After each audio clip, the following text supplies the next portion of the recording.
2014년 기준 한국은 일본에 한 해에만 무려 2조 24만 21억 엔 규모의 무역 흑자를 안겨주는 국가인데 일본 재계는 일본 정부의 수출 규제에 대해 아무런 반발을 하지 않는다는 것입니다. 야마구치는 재계와 산업계에서 수출 규제에 대한 반대가 나오지 않는다면서 한국은 고문단골이라 반론이 나올 법한데 경제계는 계속 침묵하고 있다.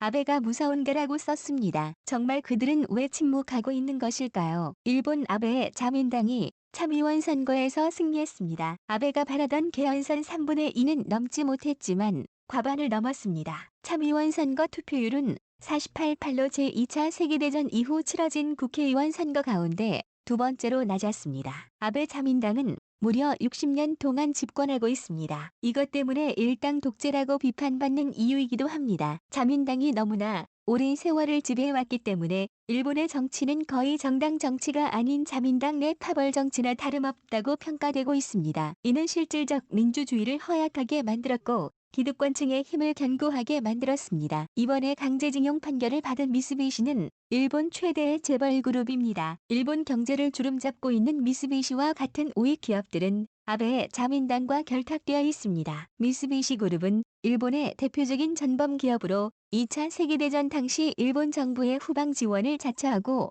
군수 물품의 제작 및 공급을 도왔습니다. 이들이 납품했던 군용 기종 전투기 제로센이 경우 일본의 자살 폭탄 공격에 이용되기도 했습니다. 카메라로 유명한 니콘 역시 미쓰비시 계열사 중 하나입니다. 일본을 다시 찾자는 구호를 내세우는 아베의 일본 주위에 우리 기업들이 그 뜻을 함께하고 있습니다. 그러기에 이번 한국 수출 제재도 그들은 한 목소리를 내며 움직이고 있습니다. 한국의 수출길이 막힐 수 있다고 우려하는 기업들도 이들 기득권의 힘에 저항하기가 쉽지 않습니다. 일본에서 기업들의 불만의 목소리를 듣기가 힘들고 국민들이 정치에 무관심한 중요한 이유 중 하나는 언론 통제입니다. 자민당이 집권하고 있는 일본은 언론을 강하게 통제하고 있습니다. 최근 거래 유세에서 아베 물러나라는 구호를 외치자 경찰을 포함한 6명의 남자가 그를 10초 만에 끌고 가는 영상이 공개됐습니다. 이를 본 일본 국민들은 야당이 야유에도 연행할 것이냐, 독재 국가를 떠오르게 한다면서 비판했습니다. 미국 신문 뉴욕타임즈는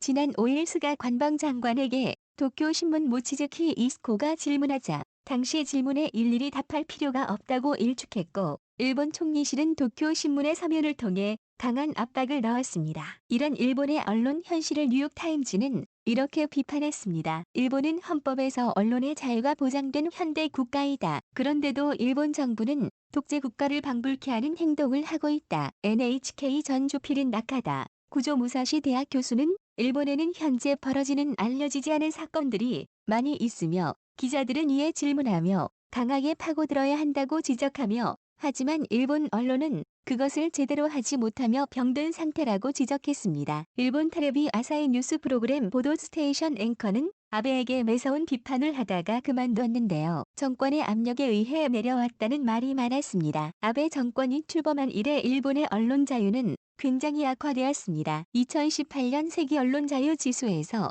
일본은 67위였습니다. 일본 경제는 미국과 중국에 이은 3위의 대국이지만 언론 자유 지수는 67이라는 것입니다. 일본은 그렇게 60년이 집권한 자민당과 우익 세력들이 기득권을 가지고 언론을 통제하고 있습니다. 그렇게 아베는 이번에 한국 수출 규제를 서슴없이 할 수 있는 것이겠죠. 미국 블룸버그 통신은 아베에 대해 비판하면서 한국을 상대로 한 승산 없는 무역전쟁이란 사설을 게재했습니다. 전날 참의원 선거의 승리로 아베 총리는 많은 일을 할 정치적 힘을 갖게 됐다면서 가장 먼저 할 일은 한국을 상대로 시작한 어리석은 무역전쟁에서 일본을 구해내는 것이라고 했습니다. 이상, 쓸모왕이었습니다.